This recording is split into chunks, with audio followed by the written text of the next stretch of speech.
Hello friends, and welcome back to the Diamond H. Marty here. Today I have a TYM T474 and a TYM T4058P. Today we're going to talk about fuel filters and air filters. I'm going to show you where they're located, how to change an air filter, and some important things to realize that a lot of people don't about the air filter housing. I have mentioned that in a video before about the air filter housing and the importance of that. So we'll cover that in just a little bit, but this will be the 5th video in a series in my service series. Go into a little bit more detail on fuel filters and air filters today. I'm also going to go over the different types of part numbers for air filters and different types of fuel filters. A lot of people like changing their fuel filter from the OEM type, and that's fine. I have several different varieties and different styles of fuel filters that will fit this tractor. Both of these tractors, the TYM T474 and the T4058P, both have the same base engine, which is a TYM / J A2300N2 as a base engine. Of course, the T474 is 48.3 horsepower, and the T4058P is 58 horsepower. The T4058P has a turbocharger, where the T474 does not. It's naturally aspirated. Of course, the internal parts in the fuel injection system is totally different. I say totally different. They look similar, but the cam timing and the lobes, there's several different things that make it a lot different to gain that extra horsepower. But I'll go over the air filters, some that are common, why I don't like one of them, and different types of fuel filters. I'm talking about totally different. I'm trying a new air filter today on my T474. I currently have a Donaldson air filter in it and a Donaldson safety inner filter. I will read that part number off because it's a P8297 something. So I'll read that off to you when I open up the canister and swap it out. I want to try this new filter. It supposedly has a better filter media, a synthetic filter media that allows a little bit more airflow but captures even more and smaller particles. So that'll be interesting. That'll be an interesting test. Thanks for being here and thanks for watching. So let's get to it. Okay, so I'm going to take this old Donaldson filter out of here. It's not that nasty and probably can be reused. It has just a little bit of dust coating on it, but bugs is eating me up again today. The other day, trying to make a video, I had hornets all over me. Today I have red wasp. I hate them devils. I'm going to wipe this canister box out. It's a little dusty in there before I put that back on. And I'm going to pull this outer Donaldson on it. I don't like to snatch on this thing. I like to give it a little bit of twist as I'm pulling out, so I don't mess with this safety filter. And also, this air canister will slide on you. This rubber band strap is the only thing holding it down. And that's on purpose because it needs to flex. But this filter, I don't know if you can see that. It's a P827653. P827653 Donaldson air filter.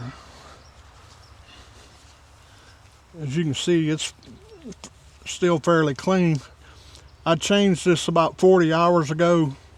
I took it out once to inspect it and tapped on it a couple of times, and as you see,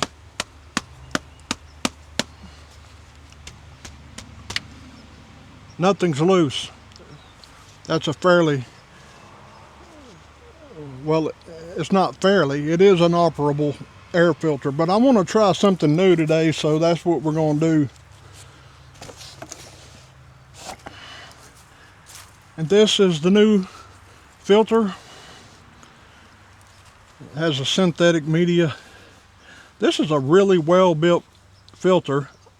I'm not going to tell you the brand, not till after my test anyway, because I may not like it.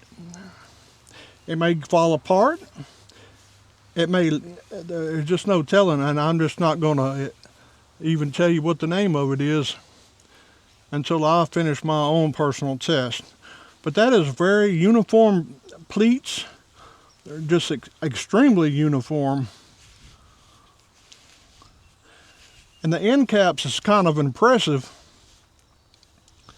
that they're all shoggly-wogged and got excess rubber hanging in and out everywhere. A ladybug hit me in the nose, my goodness. Anyway, we're going to install this filter. I'm going to put the seam down just because that's how I always do it. Not saying that's right or wrong.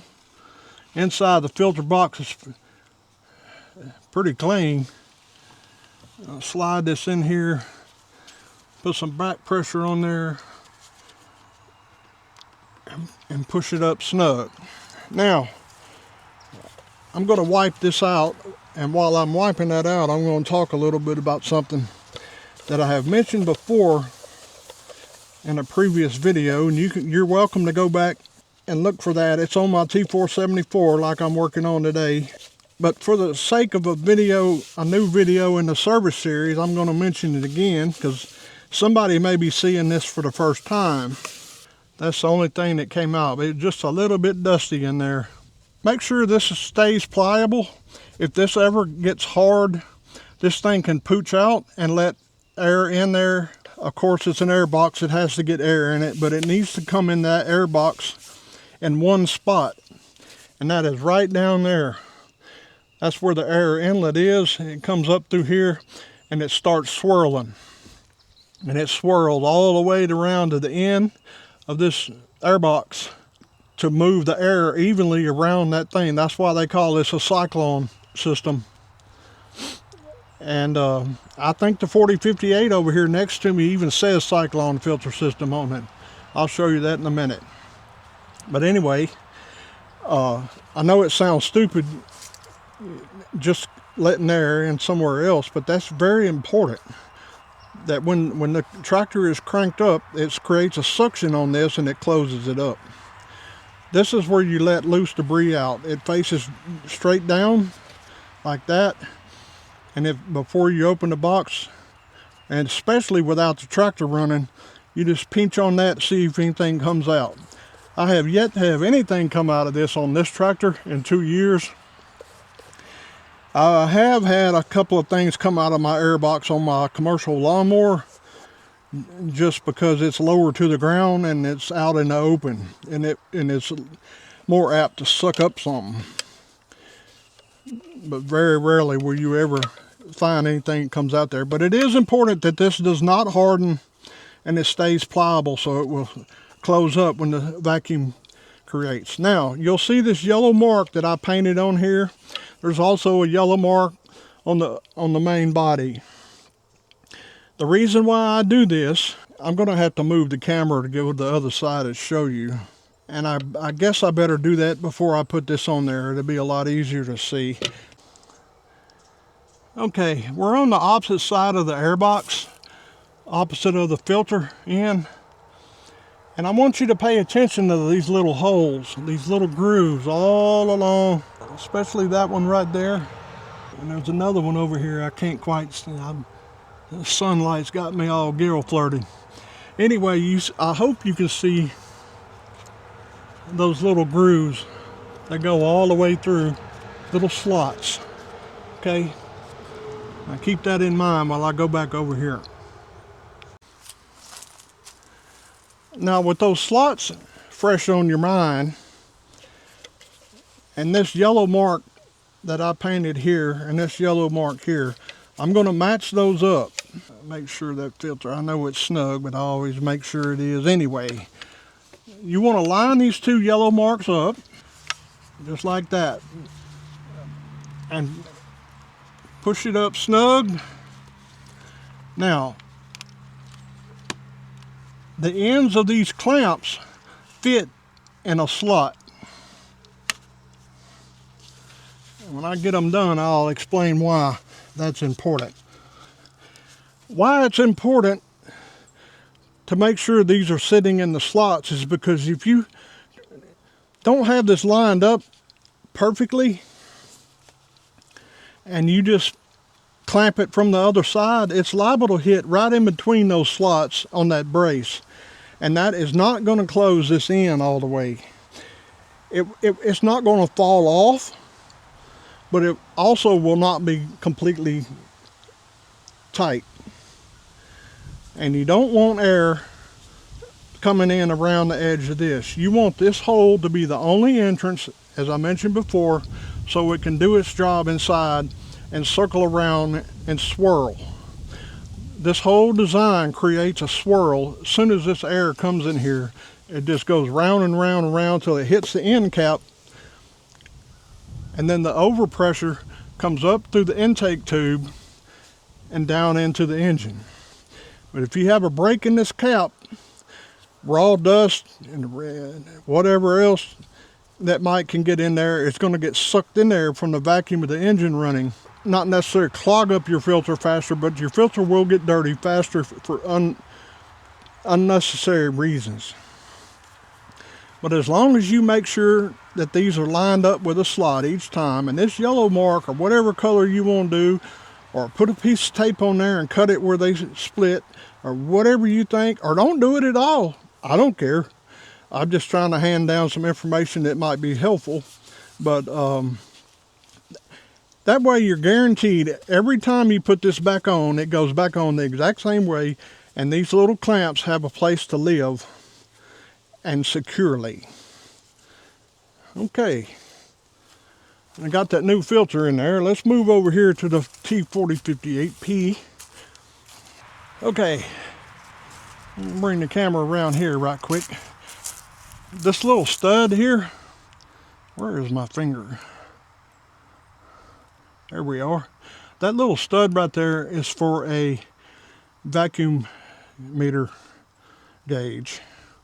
This one doesn't have one on it, but this unscrews and you can put a vacuum gauge on there to tell, without opening the filter, if it needs attention or not. Also in another previous video, I do have one on mine. Go ahead and reset that while I'm standing here since I changed that filter.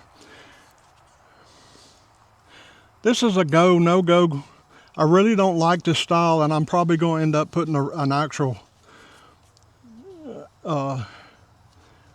filter monitor gauge that actually shows yellow, and then the more restriction it has, it goes to red.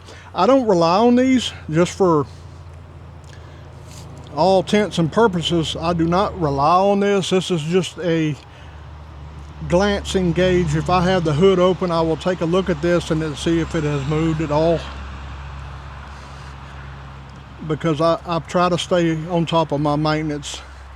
I try to check my air filter every 20 hours, and unless I'm in some really nasty conditions, then I'll check it as soon as possible. Okay, let's move on to the fuel filters. All right, over here on the T4058P, this is your fuel water separator filter. There is an actual 10 micron filter inside in this upper portion. You have a clear bowl, and you have a drain that you turn, and it releases whatever's in the bottom of this bowl out. You can put a plastic tube on here to keep it from dripping everywhere, or you can just release it. This ring in here floats if water is present, so you can just take a glance at it and see if it's sitting at the bottom. You know there's no water. If you see that dude, pardon me, if you see that dude floating just a little bit, you know you've got water in the bottom.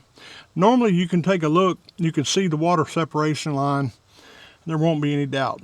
But you won't have that problem as long as you put quality fuel in your tank and not some junky fuel. It's very, very important for a diesel engine to have clean fuel. The cleaner, the better. I don't see a sediment filter on this T4058. I'm not even sure if it has one, to be honest. I haven't studied it that far.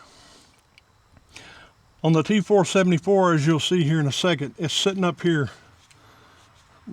at the front of the engine. But this whole 4058 engine setup is quite a bit different than the T474 behind me. But anyway, that's your fuel water separator filter with a 10 micron filter inside.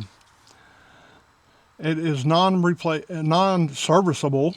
If it gets messed up or clogged up, or you get jailed fuel and it just creates havoc, you're going to have to replace this whole thing. We'll discuss some options when I get back in the shop, and I'll show you several different ways. I have one of these. I bought an OEM filter to go on. I have one in standby, but I don't need to change mine yet. Both of my filters are just as clean as the day when the tractor arrived 2 years ago. And one reason for that is I am very, very, very particular about clean fuel. I even clean my fuel before it hits my transfer tanks. I'm not saying you need to be that anal about it, but that's just what I do. I do not want to get dirty fuel in any of my equipment here. Let's move over here to the T474.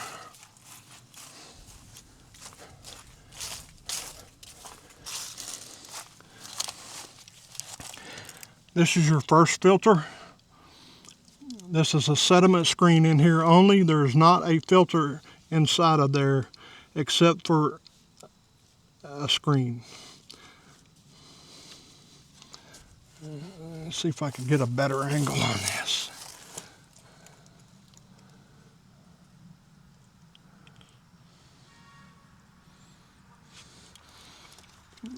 So this is your first primary filter. The fuel comes from the diesel tank to this filter, and then it runs back up to the fuel water separator, which is almost impossible to see. And it's a little dirty, but it's right there. It looks exactly the same as the one over there on the T4058. And if you, with the hood down, you can actually see this if you just kneel down and look underneath the hood. The cowling back here on the firewall, you can see it. Same bolt pattern, same hose, everything.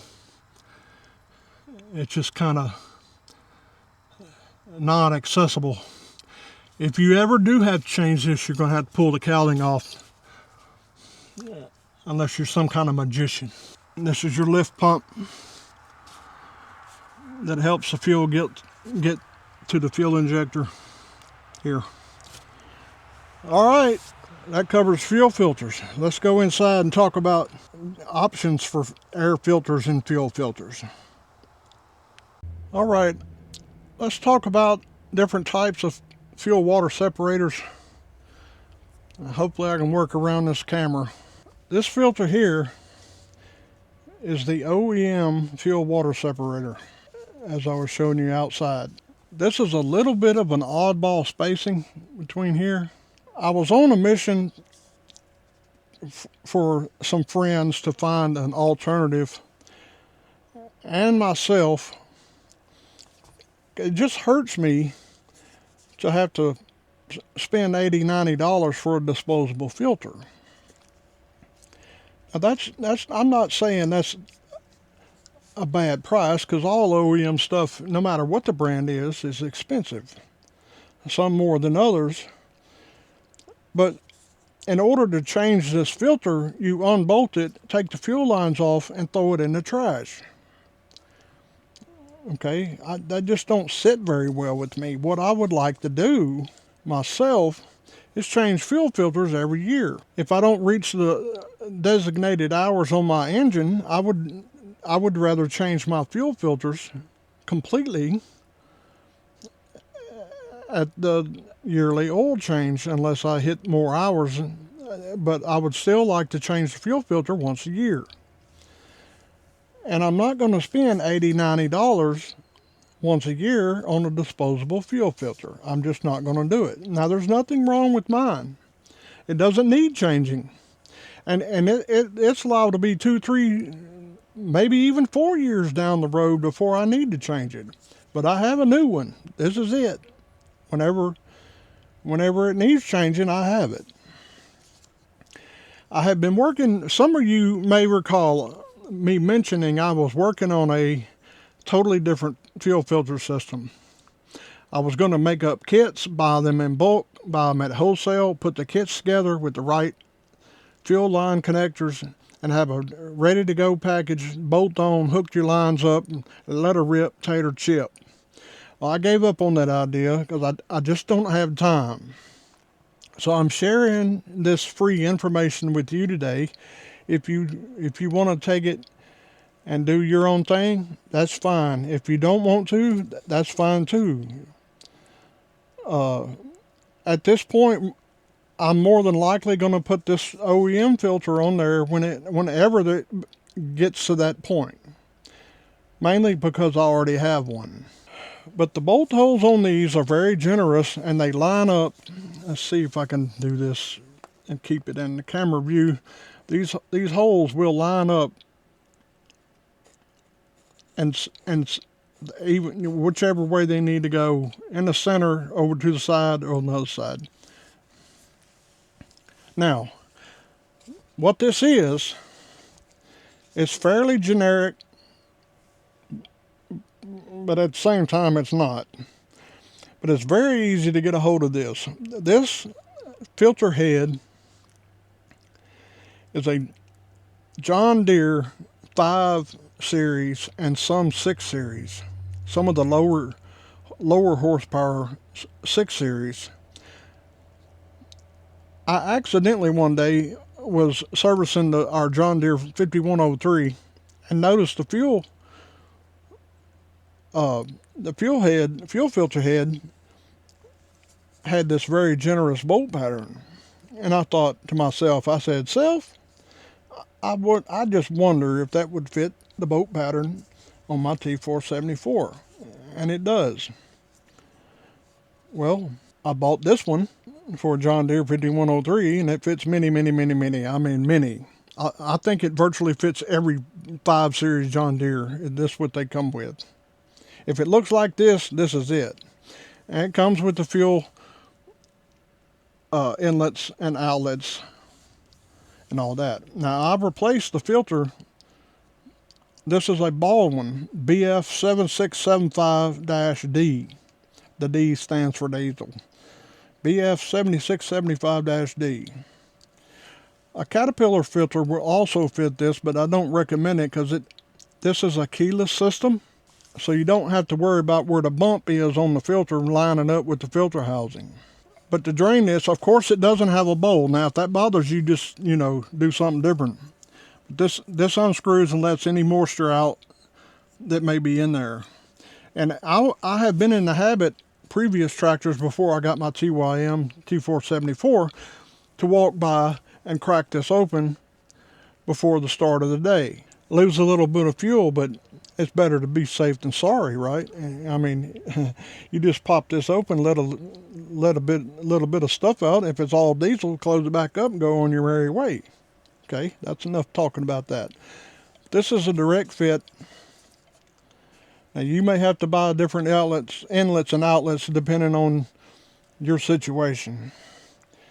This is another option. And there is one gazillion different filters that fit this filter head. This is probably the most common filter head ever known to man. This is actually going to go on my big transfer tank one day when I get time to set that up again.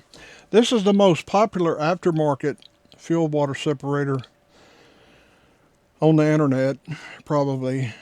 It's a fake R12T.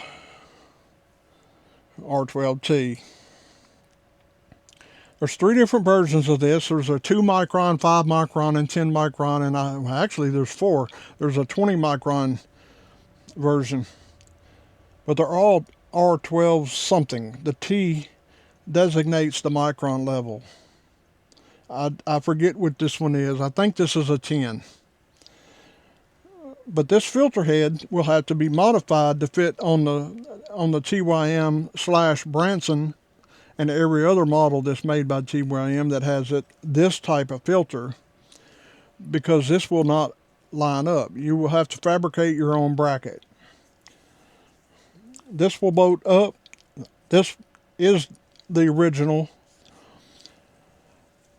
If you want, let me back up. I'm getting ahead of myself. I'm not real happy about the size of these inlets and outlets. And on a smaller horsepower tractor, probably below 40, it probably wouldn't matter. My tractor is almost 50 horsepower, and I just like to see a little bit more flow than that. To me, just looking at this, I don't have a flow meter. I wish I did. I wish I had a flow meter to see what the flow rate actually is on this. They have specs, but you never know if that's true or not. But this filter, you can get it on Amazon, and I will go ahead and list it in a link to it in the description, because again, a lot of people buy this filter. They take this filter, take the bowl off of it, and they replace it with a Wix or a Donaldson or a Baldwin. This is a very, very common filter. This whole rigmarole is less than 20 bucks, the whole kit. It comes with the inlets and outlets and plugs where you don't want it. But let me show you something else. Take this guy off and set that aside. This Donaldson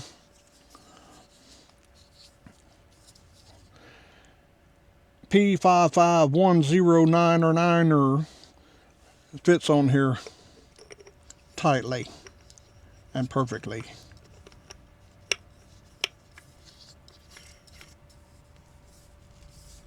I'm not going to tighten that all the way up. That's another option. You take this filter head and put a Donaldson P551099 on it, and it has a drain. You turn this and let if there's any water present, it comes out. Again, it doesn't have a bowl. You can't see it. You can't see the water. But if you're in the habit of, like me, you just walk by and crack this open at the beginning of the day to just make sure there's no water in there, or maybe once a week, that'll work too.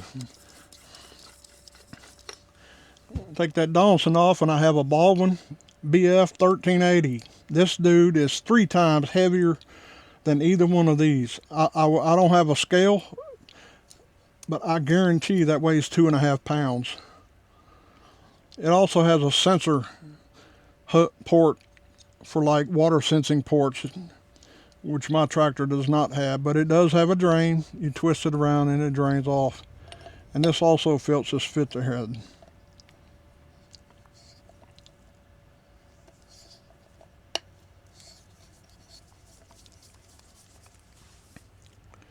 Just like that. So an R12 head, all 3 of these filters will fit this head. This is a John Deere filter head, 5 series and some 6, probably some 4s. This is the OEM, and this is another styled. This is a Wix 50, I don't know, it's a 4-digit number. Very common, extremely common. And this is the OEM sediment screen that goes in the primary filter. It's just a bronze screen that pops in. This one's dented.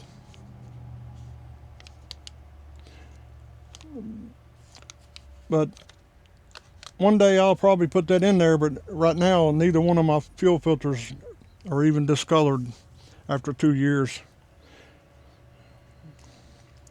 Now, I'm going to turn the camera off and get the air filters out here. I got a little short explanation for that. From the left to the right, this is an OEM TYM. This is a Fram 9269. And this is the Donaldson I pulled out of my tractor today. P8297, I don't remember the number.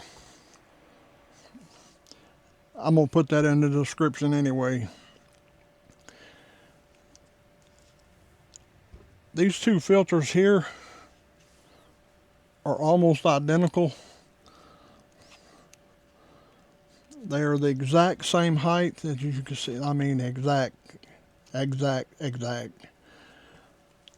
This is a better quality filter. This has a lot of imperfections and indentations where it was molded. I don't know if you see that in the camera, but it just looks nasty. I thought at first when I opened it up it had holes in it, but it's not a hole, it's just imperfections. Now, in the grand scheme of things, it don't matter as long as it's sealed, right? Right. But just, it's inconsistent around the edge. This sticker here on one side, I don't even know what you call that right there. Another imperfection. Now, I'm not talking down, I'm just comparing. This also feels much thicker, the end cap, where this is very pliable. I don't know if the camera picks that up or not, but that's very thin feeling. I have a feeling this was made by Man Hummel. Don't hold me to that, don't quote me on that, but this looks like a Man Hummel quality filter. Their quality. These are the exact same fitment. Another popular air filter is this Fram 9269. It is not an exact fitment. Let's see if I can get this lined up here. It sets level. The hump, this Fram is just long enough where the end cap on the air box doesn't want to close. You have to force it closed, hold it in while you clamp it. Now, I have run these. This is the second Fram that I bought. This is a fairly high quality filter no matter what the brand is, and I am not a Fram brand fan. Boy, that is hard to say. I am not a Fram fan. Wow. But this is a quality filter. It's heavily built. It is a heavy duty filter. It's made for GMC and GM Chevrolet vans, heavy duty commercial vans.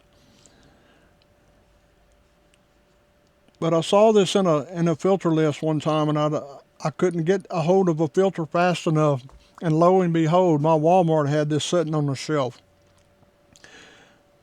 So I did use a Fram for like, I can't remember, 50 to 70 hours, and it did a great job. It never would let anything on the inside. It stayed clean on the inside like it should, and it captured what it was supposed to on the outside.